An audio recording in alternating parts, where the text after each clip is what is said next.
Marcus Chen stood at the viewing window of the transport ship, watching Kepler Station grow larger against the backdrop of stars. The massive space station rotated slowly, its metal surface gleaming under the light of a distant sun. This would be his home for the next 2 years. He pressed his palm against the cool glass. Back on Earth, his friends had called him crazy for applying to the Academy of Galactic Combat Arts. "Why do you want to learn alien fighting techniques?" they had asked. Marcus had never given them a real answer. The truth was simple but hard to explain. He wanted to see if humans could do things they weren't supposed to be able to do. The docking bay was huge, filled with beings from across the galaxy. Marcus saw tall, thin creatures with 4 arms, others that looked like living crystals and some that seemed to be made of flowing metal. He was one of only 3 humans at the Academy this year. The other 2 had already arrived weeks ago. A voice echoed through the bay. "New students report to the main hall for orientation." Marcus grabbed his single bag and followed the crowd. The Academy's corridors were wide and tall, built to accommodate species of all sizes. The walls were covered with pictures of ancient weapons and famous warriors from hundreds of different worlds. The main hall could hold 1,000 beings easily. Marcus found a seat near the back, next to a creature that looked like it was made of blue crystal. She turned to look at him with eyes that sparkled like gems. "You must be one of the humans," she said. Her voice sounded like wind chimes. "I am Zixandra of the Quellian worlds." "Marcus Chen from Earth," he replied, extending his hand. She looked at it curiously before touching it with one crystalline finger. "Strange greeting ritual," she said, "but I suppose all species have their customs." Before Marcus could respond, the hall fell silent. A massive figure walked onto the stage, easily 8 feet tall with 4 powerful arms and skin that looked like polished stone. This was Instructor Veltar, the most famous weapons teacher in known space. "Welcome to the Academy of Galactic Combat Arts." Veltar's voice boomed across the hall. "You have come here from hundreds of worlds to learn the ancient ways of combat. Some of you think this will be easy. You are wrong." Marcus leaned forward in his seat. This was what he had come for. "Combat is not about strength alone," Veltar continued. "It is about understanding yourself, your weapons, and your limitations. Those who ignore their limitations will fail. Those who accept them and work within them may succeed." The instructor gestured to a wall behind him. A section slid away, revealing a massive display case. Inside were weapons from across the galaxy. Swords, staffs, energy weapons, and things Marcus couldn't even identify. But in the center of the display, in a place of honor, were 2 swords. They looked simple compared to some of the other weapons, but something about them caught Marcus's attention. They were perfectly identical, their blades gleaming like mirrors. "These are the twin blades of Kethmoran," Veltar said. "They have rested here for 800 years. Legend says they were forged by a master who believed that perfect balance could only be achieved by fighting with 2 weapons as one." A murmur went through the crowd. Many students had heard of these blades. "No being has ever successfully wielded them," Veltar continued. "Many have tried. The Zenthari with their 4 arms believed they could master the technique. They failed. The Velkran with their enhanced reflexes thought speed would be enough. They failed. The Tarathi tried to use their ability to see the future. They also failed." Marcus stared at the blades. They seemed to call to him somehow. "The problem is simple to understand but impossible to solve," Veltar explained. "To use 2 swords effectively, a fighter must control 4 independent movement patterns, 2 for attack, 2 for defense, while maintaining perfect balance and awareness. The neural complexity exceeds the capabilities of any known species." Zixandra whispered to Marcus. "My people study mathematics. The calculations are impossible. The brain cannot process that much information at once." Marcus nodded but kept watching the blades. On Earth, people had said the same thing about many human achievements. Flying was impossible until the Wright brothers did it. Going to the moon was impossible until Armstrong stepped onto it. Maybe impossible just meant no one had found the right way yet. "Your training will begin tomorrow," Veltar announced. "You will start with basic forms using single weapons.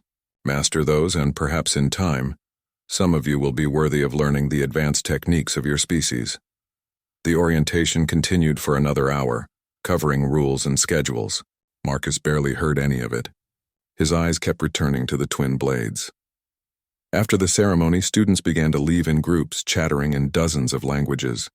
Marcus remained in his seat, still looking at the display. You seem fascinated by those old swords, Zixandra said. She had remained beside him. They're beautiful, Marcus replied. I wonder what it would feel like to hold them. Zixandra's crystal body seemed to dim slightly. Many great warriors have wondered the same thing. All of them failed. The blades are cursed, some say. Or perhaps they are simply beyond the reach of mortal beings. Marcus stood up slowly. Maybe they're just waiting for someone who thinks differently. What do you mean? I mean, Marcus said, walking closer to the display case. Maybe everyone who tried to use them was thinking about it wrong. Maybe the solution isn't about being better than everyone else. Maybe it's about being different. Zixandra followed him. Up close, the twin blades looked even more perfect. Their balance seemed flawless, their edges sharp enough to cut light itself. The instructor said no species can use them. She pointed out. Marcus smiled. It was the kind of smile that had gotten him in trouble back on Earth many times. That's exactly what makes them interesting. The display case was sealed with energy fields that would alert security if tampered with. But looking wasn't forbidden. Marcus studied every detail of the blades, their length, their weight distribution, the way they were mounted in the case. You're not seriously thinking of trying to use them, are you? Zixandra asked. I'm thinking, Marcus said, that humans have a bad habit of doing things we're told we can't do. Other students passed by in small groups, heading to their dormitories. Some stopped to look at the famous blades, but most moved on quickly. To them, the twin blades were a curiosity, a reminder of the limits that defined their universe. To Marcus, they were a challenge. The next morning would bring his first classes. He would learn the basic forms, practice with single weapons, and probably struggle to keep up with students who had natural advantages he lacked. The four-armed Zenthari would be faster with complex techniques. The crystal Quellians would calculate perfect angles instantly. The metal-bodied Ferathi would never tire during long training sessions. But humans had something different. They had a gift for making the impossible seem routine, for finding ways around obstacles that others accepted as absolute barriers. As Marcus finally left the hall, he glanced back at the twin blades one more time. Tomorrow he would begin to learn the traditional ways. But someday, if he could find the courage, he would test whether the word impossible meant the same thing to humans as it did to everyone else in the galaxy. The blades seemed to gleam a little brighter in the dim light, as if they were waiting too. Marcus swung the practice sword again, feeling the weight of it in his hand. The blade whistled through the air, but his form was clumsy compared to his classmates. 3 weeks into his training at the academy, and he was still struggling with techniques that others picked up easily. Too slow, human, called out Korath, a four-armed Zenthari student. He demonstrated the same move with fluid grace, his extra limbs giving him perfect balance and control. Perhaps your species should stick to simpler weapons. Marcus wiped sweat from his forehead and tried the technique again. Better, but still far from perfect. Around him, other students practiced with natural advantages he could only dream of. The Velcran moved with superhuman speed, their practice swords nearly invisible as they cut through defensive patterns. The Quellians calculated perfect angles instantly, their crystal bodies reflecting light in ways that showed the mathematical precision of their movements. Instructor Veltar walked among the students, offering corrections and praise. When he reached Marcus, he paused and shook his massive head. Your technique is improving, Veltar said, but you lack the natural gifts of your classmates. Perhaps you should focus on defensive forms rather than attempting offensive combinations. Marcus nodded respectfully, but inside he felt a familiar spark. It was the same feeling he'd had back on Earth when his military instructors told him certain training exercises were beyond human capabilities. They had been wrong then too. After class, Marcus headed to the academy's gymnasium. While other students went to social gatherings or study groups, he had developed his own training routine. Tonight, like every night, he would practice what others called impossible. The gym was nearly empty. Marcus set up his equipment, juggling balls, balance beams, and practice weights. To anyone watching, what he did next would look strange and pointless. He started juggling 5 balls while walking along a balance beam. Then he added verbal math problems, solving equations in his head while maintaining the complex pattern. After 10 minutes, he increased the difficulty, 7 balls, eyes closed, while reciting poetry backwards. What are you doing? Marcus caught all the balls and opened his eyes. Zixandra stood nearby, her crystal body glowing with curiosity. Training, Marcus replied simply. That is not sword training, she observed. That is not any kind of combat training I have seen. Marcus smiled and set down the juggling balls. It's human training. We call it cross-platform skill development. Explain this concept. Marcus gestured for her to sit on a nearby bench. Most species train by improving what they're already good at. Centauri practice complex arm coordination because they have 4 arms. Velcran work on speed because they have fast reflexes. Quellians study mathematical precision because you calculate angles naturally. Zixandra's light pulsed thoughtfully. This is logical. One should develop natural strengths. But humans don't have natural advantages for most things, Marcus continued. We can't fly, we're not particularly strong or fast, and we don't have built-in weapons or armor. So we learn to do something different. What? We learn to connect unrelated skills. We practice doing impossible combinations of things until they become possible. Then we practice until they become easy. Marcus picked up 2 practice swords from a weapons rack. They were standard training weapons, much simpler than the famous twin blades, but still challenging to use effectively. Watch, he said. Marcus began a slow, awkward dance with the 2 swords. His movements looked random and uncoordinated. He stumbled, recovered, stumbled again. To any observer, it would have seemed like he was failing miserably. But Zixandra watched more carefully. After several minutes, she began to see patterns in the chaos.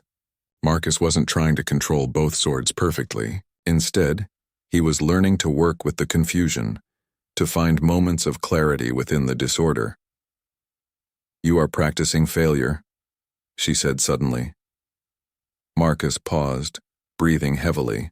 I'm practicing recovery. Every time I lose control of one blade, I learn how to regain balance with the other. Every mistake becomes information. But the instructors say dual wielding is impossible for single beings. The instructors are thinking about it wrong, Marcus replied. They're trying to perfectly control 2 weapons independently. I'm trying to create one chaotic system that I can dance with instead of control. Zixandra was quiet for a long moment. Her crystalline structure shifted colors as she processed this idea.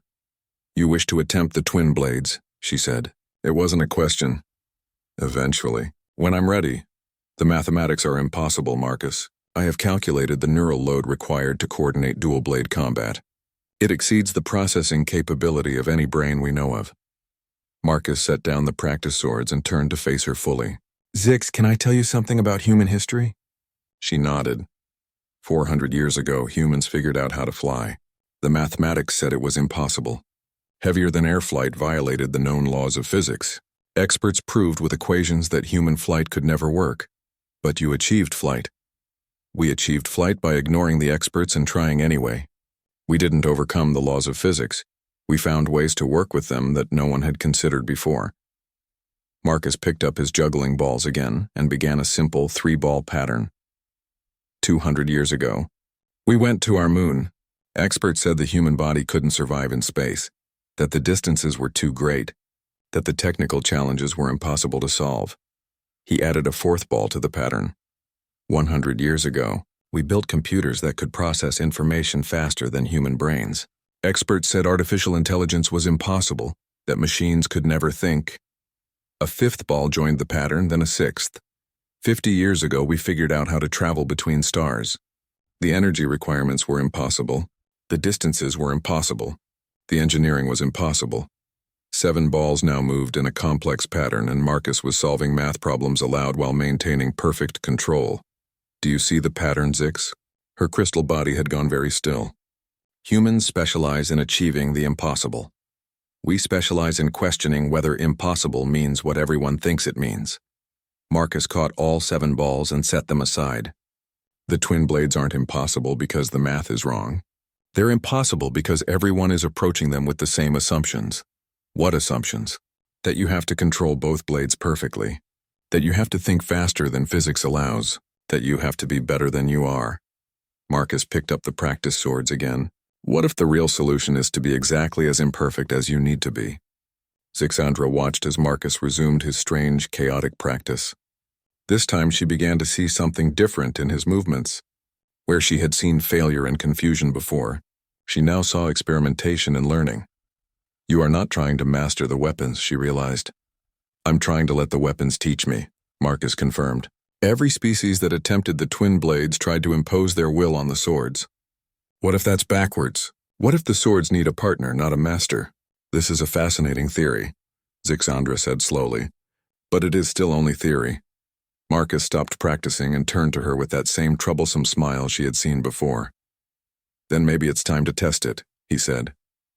I'm going to request permission to attempt the twin blades trial. Zixandra's light flared with alarm. Marcus, that is extremely dangerous. Students have been seriously injured in previous attempts. Some have never recovered. All the more reason to try a completely different approach, Marcus replied. If everyone else's methods failed, then maybe the solution requires someone willing to fail differently. As they left the gymnasium together, Zixandra found herself thinking about human history and impossible achievements. Perhaps Marcus was right.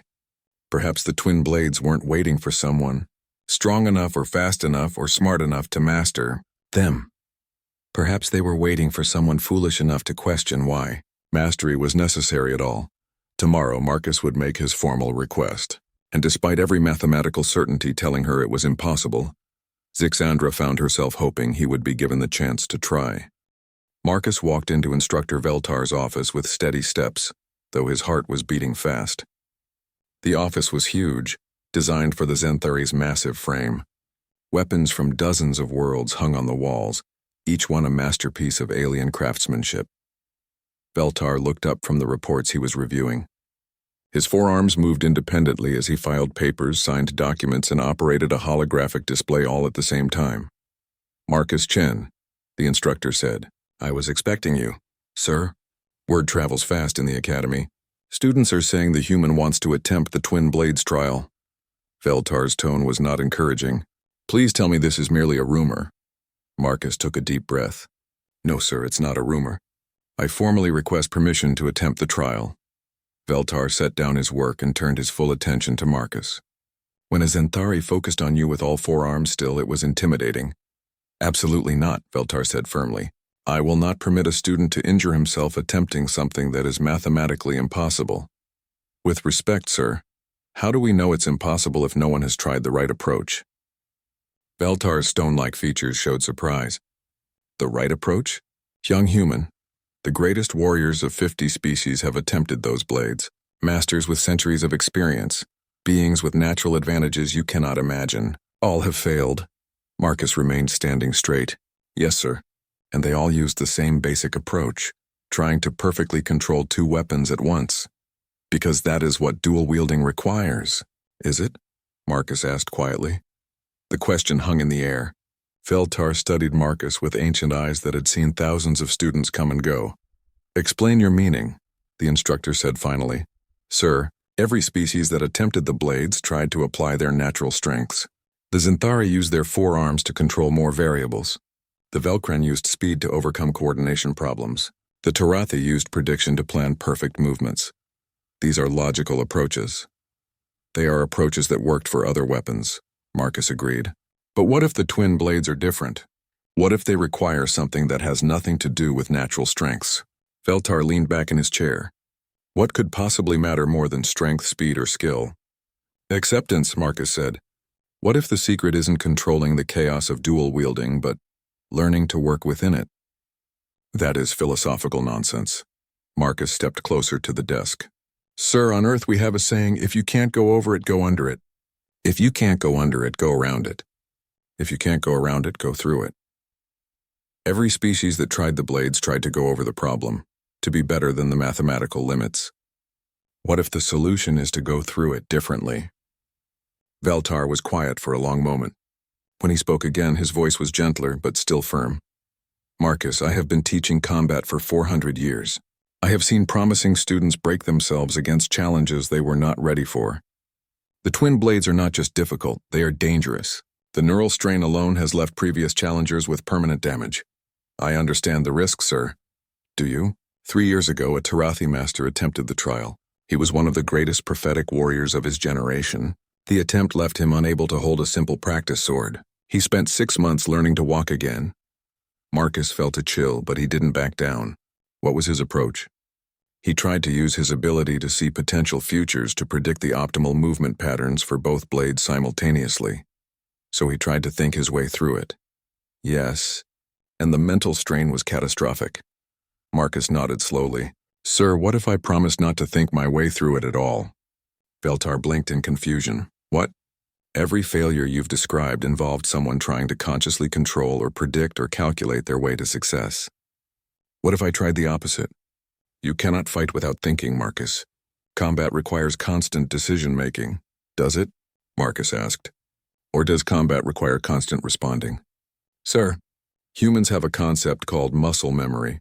We can train our bodies to react faster than our minds can think. All species can develop automatic responses. But humans developed something else too. We call it flow state, a condition where conscious thought shuts down and the body acts on pure trained instinct. Athletes use it, artists use it, and yes, warriors use it. Marcus could see he had Veltar's attention now. What if the twin blades can't be mastered by thinking, but only by not thinking? What if they require a fighter to trust their training completely and let their body find the patterns without conscious control? Veltar stood up, his full 8-foot height making him tower over Marcus. This is an interesting theory, he admitted, but it is still just theory, and I will not risk a student's life on theoretical philosophy. Then don't risk it on theory, Marcus said. Test it. How? Let me demonstrate with practice weapons first. If I can show that my approach has merit with simple blades, then perhaps we can discuss the real trial. Veltar walked to his office window, looking out at the training grounds where students practiced in the artificial daylight of the station's rotation. Your academic advisor will need to approve this, he said finally, and medical will need to clear you for the stress tests. And if you show any signs of neural strain during practice sessions, the attempt will be canceled immediately. Marcus tried not to smile too widely. Yes, sir. Thank you, sir. Don't thank me yet, Marcus. I am only agreeing to let you try practice sessions with dual blades. The actual twin blades trial is another matter entirely. I understand. As Marcus turned to leave, Veltar spoke again. Marcus, why is this so important to you? You could have a successful career with single blade techniques. Why risk everything for something that may be impossible? Marcus paused at the door. How could he explain the feeling that drove humans to climb impossible mountains, cross dangerous oceans, and reach for distant stars? Sir, on Earth we have another saying, because it's there. Sometimes humans do things not because they make sense, but because the challenge exists. That sounds remarkably like stupidity. Marcus smiled. Yes, sir. Sometimes the difference between stupidity and genius is whether it works. After Marcus left, Veltar remained standing at his window. In 4 centuries of teaching, he had never had a student request something so fundamentally dangerous, based on such an unconventional theory. He thought about the Tarathi master who had tried to think his way to victory and paid a terrible price. He thought about the Zenthari champions who had tried to use brute strength and coordination. He thought about the Velkran speedmasters, and the Quellian calculators and all the others who had approached the twin blades with logic and preparation and overwhelming natural advantages. All had failed. Perhaps it was time to see what happened when someone approached the impossible with nothing but stubborn human refusal. To accept that impossible meant impossible. Veltar reached for his communication device to contact the Academy's medical department. Against his better judgment, he was about to let a human try to redefine the meaning of the word no. Outside in the corridor, Marcus walked toward his next class with a spring in his step. He had taken the first step toward the twin blades. Now he just had to prove that sometimes the best way to solve an impossible problem was to stop trying to solve it and start trying to dance with it instead. The practice arena buzzed with excitement. Word had spread throughout the academy that the human student would attempt dual blade techniques today. Students from every species clustered around the training area, some curious, others skeptical, and many simply waiting to see spectacular failure. Marcus stood in the center of the arena, holding 2 practice swords. They were perfectly balanced weapons, designed to simulate the weight and feel of real combat blades.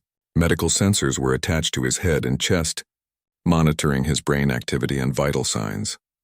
Instructor Veltar stood nearby with the Academy's medical team. Dr. Hiran, a Quellian physician whose crystal body could process biological data instantly, watched the readouts with professional concern. Neural baseline is stable, Dr. Hiran announced. Heart rate elevated but within acceptable parameters. Zixandra sat in the front row of observers, her usually bright crystal form dimmed with worry. She had run the calculations dozens of times. The mathematics hadn't changed. Dual wielding remained theoretically impossible for a single conscious mind to coordinate effectively. "Begin when ready," Veltar called out. Marcus closed his eyes and took a deep breath. Around him, the crowd grew quiet. This was the moment everyone had been waiting for. He opened his eyes and began to move. Immediately, it was clear that something was wrong. Marcus's movements were awkward and uncoordinated. The two practice swords seemed to fight against each other, creating chaotic patterns that had no resemblance to proper swordwork. "Look at that," whispered Korath, the four-armed Zinthari student. "He can barely control one blade, let alone two." Marcus stumbled, recovered, stumbled again. His attempts to coordinate both weapons resulted in near collisions and tangled movements.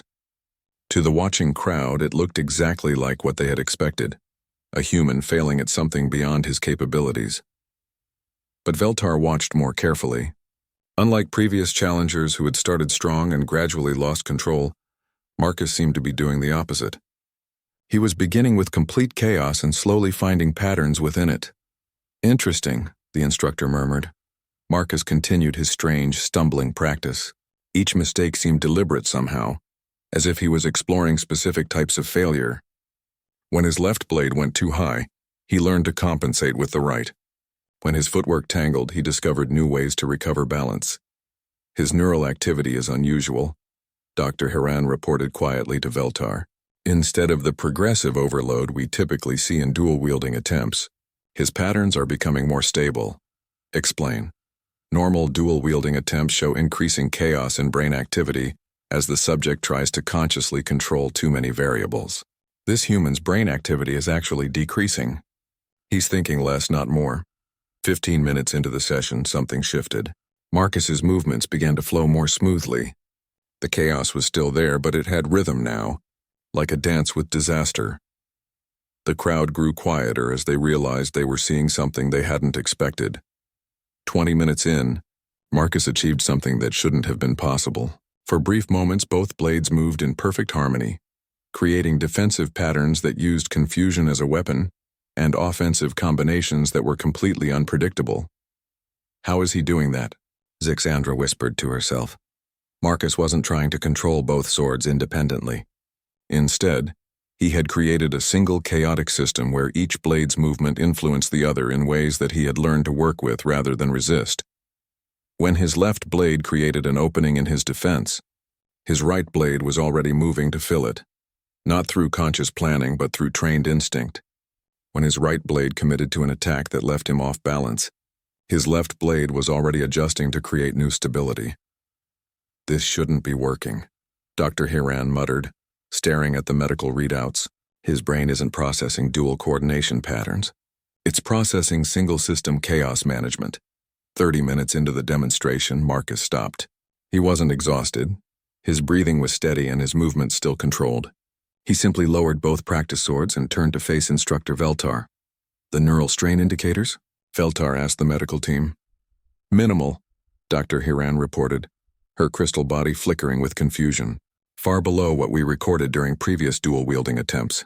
The arena was completely silent. Everyone had expected to see a human fail spectacularly at an impossible task.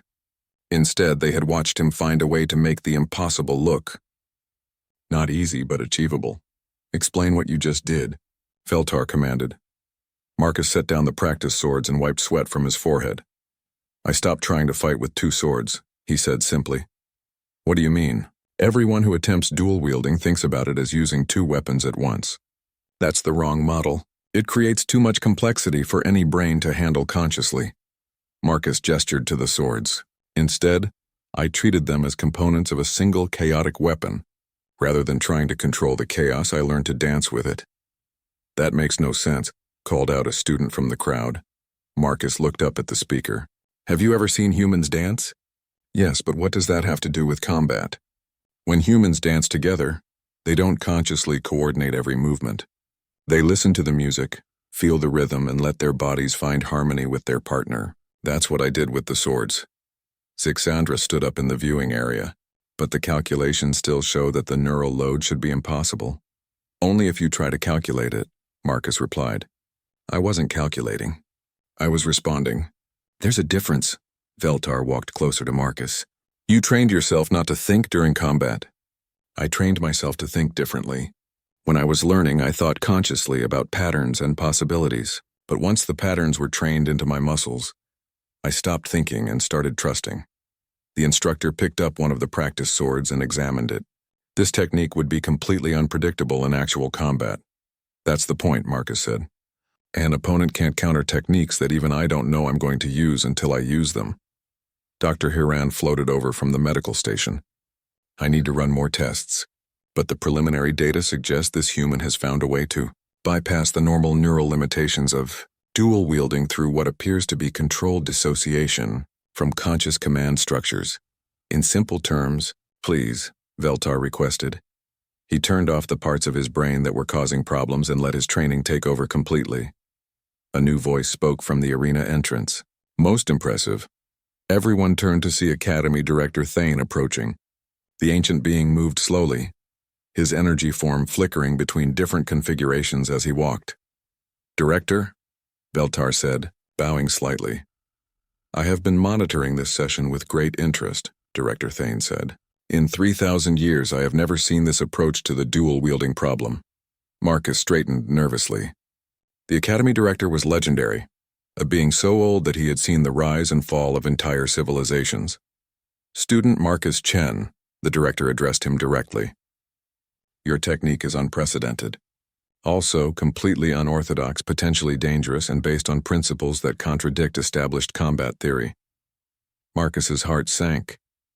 This sounded like the beginning of a rejection, which is exactly why, the Director continued, I believe you should be given the opportunity to attempt the actual Twin Blades trial. The arena erupted in shocked voices from dozens of species. Director? Veltar protested. Surely more testing is required. The human has demonstrated that he can safely handle dual practice blades using an entirely new methodology, Director Thane replied. The next logical step is to test whether his approach works with the true challenge. Marcus found his voice. When? Director Thane's energy form shifted to what might have been a smile. Tomorrow, young human. We shall see if your species' gift for redefining the impossible extends to the twin blades of Kethmoran. As the crowd began to disperse, buzzing with excitement and debate, Zixandra approached Marcus. I still don't understand how you did that, she said. Marcus smiled. I stopped trying to be perfect and started trying to be perfectly imperfect instead. And tomorrow? Marcus looked toward the main hall where the twin blades waited in their ancient display case. Tomorrow I find out if 800 years of failure was caused by everyone trying to solve the wrong problem. The main arena had never seen a crowd like this. Beings from every corner of the galaxy filled the massive space. Students, instructors, and even visiting dignitaries had come to witness what many believed would be either historic success or spectacular failure. Marcus walked into the arena with steady steps, but his heart was pounding. At the center of the space, on a raised platform, the twin blades of Kethmoran waited in their display case. After 800 years of silence, today they would either sing with harmony or claim another victim. Director Thane floated at the edge of the platform, his energy form more stable than Marcus had ever seen it. Instructor Veltar stood nearby with the full medical team, their equipment ready to monitor every aspect of what was about to happen. Ladies and gentlemen, beings of all species, Director Thane's voice echoed through the arena. Today we witness an attempt that has not been made for over 50 years. A human student believes he has found a new approach to the Twin Blades challenge. A murmur ran through the crowd. In the front row, Zixandra sat with her crystal body dimmed to almost transparency, the Quellian equivalent of holding her breath. The rules are simple, Director Thane continued. The challenger must demonstrate basic competency with both blades, then perform the traditional trial form, a complex sequence that has never been completed with the twin blades by any being. Marcus nodded and approached the display case. The energy field disengaged with a soft chime, and for the first time in decades the twin blades were exposed to open air. He reached for the first sword. The moment his fingers touched the handle, he understood why so many had failed. The blade seemed to vibrate with its own life, demanding attention and control. It wanted to be mastered, to be wielded with perfect technique and absolute precision. Marcus picked up the second blade. Now both weapons hummed in his hands, each one trying to establish dominance over his attention. The mathematical complexity that had destroyed so many previous challengers crashed down on his consciousness like a wave. For a moment, Marcus wavered. The blades were incredibly heavy, not in weight but in presence. They carried the echoes of every warrior who had tried and failed to wield them. Then he remembered his training. He closed his eyes and let go. Instead of trying to control the blades, he let them control themselves. Instead of imposing his will on the weapons, he opened his mind to what they wanted to do. The chaos and complexity were still there, but now they became part of the dance instead of obstacles to overcome. Marcus began to move. At first, his movements looked as awkward as they had during practice. The twin blades seemed to fight against each other, creating patterns that defied every principle of proper sword work. The audience shifted restlessly, many convinced they were about to witness another failure. But Dr. Hiran watched the medical readouts with growing amazement. His neural activity is completely different from previous attempts, she whispered to Director Thane. Instead of overload, he's showing patterns similar to meditative states. Explain. He's not trying to consciously coordinate the blades. His brain has essentially stepped aside and let his body's trained responses take over completely. On the platform, Marcus continued his strange dance. Each stumble became a new step. Each moment of chaos became part of a larger pattern that only he could feel. The twin blades began to sing, literally sing, as they cut through the air in harmonics that hadn't been heard for centuries. 10 minutes into the demonstration, something changed. The awkwardness fell away like a discarded cloak, and Marcus began to move with a grace that seemed impossible. The twin blades flowed around him in patterns that were both chaotic and perfectly controlled. The arena fell completely, silent as the audience realized they were seeing something that had never existed before. True, dual blade mastery. Marcus wasn't fighting with two swords. He had become the center of a single weapon system that happened to have two blades. When his left blade created an opening, his right blade filled it without conscious thought. When his right blade committed to an attack, his left blade was already providing the balance and protection needed. The trial form, Director Thane announced quietly. Marcus heard the words and nodded without breaking his rhythm. The trial form was a complex sequence of movements that had been designed centuries ago to test every aspect of dual blade technique. It required perfect coordination, flawless timing, and absolute mastery of both offensive and defensive principles. No being had ever completed it with the twin blades. Marcus began the sequence. His movements flowed from one form to the next with liquid smoothness. Where previous challengers had broken down trying to consciously coordinate the complex patterns, Marcus moved like water, finding the path of least resistance through each transition. The twin blades sang louder now, their harmonics creating music that resonated through the arena. Some audience members found themselves swaying to rhythms they had never heard before. Halfway through the trial form, Marcus encountered the sequence that had stopped every previous challenger. A defensive pattern that required both blades to move in opposite spirals while maintaining forward momentum. The mathematical complexity was staggering. Marcus didn't try to calculate it. He simply let his body find the pattern, trusting 8 weeks of chaos dancing practice to guide him through movements that his mind couldn't comprehend. The twin blades spun in perfect counter-rotating spirals, creating a defense that was both impenetrable and beautiful. The arena erupted in gasps from species that had never seen such techniques. Marcus continued through the final movements of the trial form. Each transition flowed seamlessly into the next, the twin blades working together in harmony that seemed to defy physics itself. As he reached the final sequence, Marcus felt something unexpected. The blades weren't just tools anymore. They had become extensions of his own body. As natural as his hands or his breath, he completed the last movement with a flourish that sent both blades spinning through identical arcs before coming to rest in perfect stillness. The arena was silent for 3 heartbeats. Then it exploded in cheers, applause, and sounds of amazement from dozens of different species. Marcus lowered the twin blades and looked around at the crowd. He was breathing hard but not exhausted. The medical monitors showed elevated heart rate but no signs of neural strain or damage. Director Thane floated onto the platform, his energy form blazing with excitement. "In 3,000 years," he announced, "I have never seen anything like what we just witnessed. Student Marcus Chen has not only successfully wielded the twin blades, he has redefined what dual-blade combat can be." Instructor Veltar approached with something like awe in his ancient eyes. "How?" he asked simply. Marcus set the twin blades back in their case, though now they seemed reluctant to go silent. "I stopped trying to master them," he said. "Instead, I became their partner. But the complexity, the coordination required." "I didn't coordinate anything," Marcus interrupted gently. "I let the training coordinate itself. I let my body find the patterns without my mind getting in the way." Zixandra had managed to reach the platform despite the crowd. Her crystal body was blazing with light.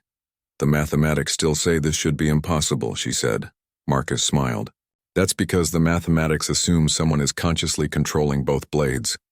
"I wasn't controlling them, I was dancing with them," a voice called out from the crowd. "So humans can use two swords because you're naturally gifted?" Marcus looked out at the sea of faces from dozens of worlds. "No," he said clearly. "Humans can use two swords because when someone says impossible, we ask them to define their terms. And when they say no species can, we remember that we're not like other species." He gestured to the twin blades in their case. "Every other species tried to solve this challenge by being better than they were, stronger, faster, smarter. Humans learned long ago that the best way to overcome our limitations isn't to transcend them, but to work with them." Marcus turned to face Director Thane. "You asked me once why this was important to me. It's because humans have a gift for making the impossible look routine. We don't do it through superior abilities, we do it through superior stubbornness." Director Thane's energy form shifted into what was definitely a smile. "And what will you do now, Marcus Chen? You have achieved something no being has done before." Marcus looked around the arena at faces filled with wonder, confusion, and new possibilities. "I'd like to teach," he said. "Not dual-blade combat specifically, but the principles behind it. How to work with chaos instead of against it. How to trust training over thinking. How to turn limitations into advantages. And what would you call this new discipline?" Marcus considered for a moment. "Adaptive combat theory," he said finally. "The art of succeeding by redefining success." As the crowd began to disperse, many students stayed behind to ask questions, to understand how a human had accomplished the impossible. Marcus answered each question patiently, trying to explain concepts that didn't exist in most galactic languages. But the answer that satisfied most people was the simplest one. The teacher said no species can use two swords. I took them anyway and answered the only way humans ever answer the impossible, by making it look easy. The twin blades rested quietly in their case, but they hummed occasionally with contentment.